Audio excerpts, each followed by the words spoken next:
খবর 24 সাথে আপনাকে স্বাগত। নতুন নতুন খবর জানার জন্য আমাদের চ্যানেলে চোখ রাখুন। শুনেছেন আপনারা নিশ্চয়ই মহেশতলায় গোটা মহেশতলাটা গাড্ডা হয়ে গেছে জলে, যেখানে মিউনিসিপ্যালিটি তার পিছনে সমস্ত রাস্তা জলের তলায়। এখন স্কুল, সেই স্কুলে বাচ্চারা যেতে পারছে না। সারা মহেশতলায় জলের এই অবস্থা।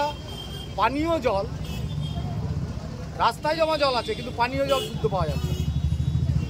আর পৌর প্রশাসন বসে আছে আর এদের লোকরা শুধু তোলাবাজ করছে। এই তো এদের কাজ, এর বিরুদ্ধেই ডেপুটেশন। দাদা, একটা বেসরকারি স্কুল কার্মেল বলে একটি বেসরকারি স্কুল, প্রতিদিন ওখানে স্কুলে কোনো পার্কিং না থাকা স্কুলে দুপাশে গাড়ি দাঁড়িয়ে থাকে। সাধারণ নিত্যযাত্রী অফিস যাত্রীদের মানুষ হয়রানি করতে হয়। এটা কি বলবে? এটা তো পুলিশ প্রশাসন এবং পৌর প্রশাসনের দেখার কথা। সব জায়গায় তো বসে আছে, মানুষের দুর্ভোগ এদের কিছু যায় আসে না, এদের সুবিধা আছে। সবের বিরুদ্ধে আমরা বলেছি, কার্মেলের ব্যাপারে বলা হয়েছে। পৌরসভা দত্ত মঞ্চ আমরা তৈরি করেছিলাম আমাদের বোর্ডের সময়।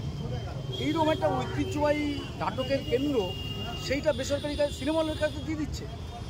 এদের হচ্ছে সমস্ত জিনিস বিক্রি করা, বেসরকারিকরণ। এটা হচ্ছে যেমন এই সরকারের, ইংলিশ সরকারের, এই পৌরসভার হসপিটাল থেকে শুরু করে সব।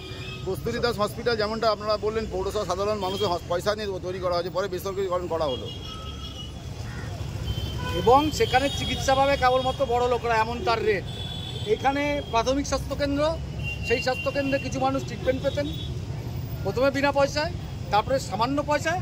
এখন সেটাও যা করেছে, গরিব মানুষ আর আসতে পারে। তা বিক্ষোভটা আজকে আপনার বিক্ষোভ কর্মসূচিটা পৌরসভার সামনে করলেন না কেন? পৌরসভার সামনে করলাম না এই কারণে, এখানে জনগণ যাতে দেখতে পাচ্ছে।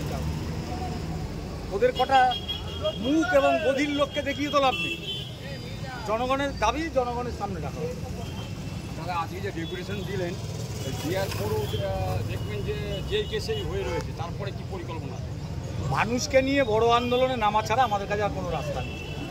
আজকে কারা কারা উপস্থিত ছিল আপনাদের ডেপুটেশনে? আমাদের পার্টির সেক্রেটারিয়েট মেম্বার ফোয়াদ চৌধুরী, তার নেতৃত্বে 7-8 জন।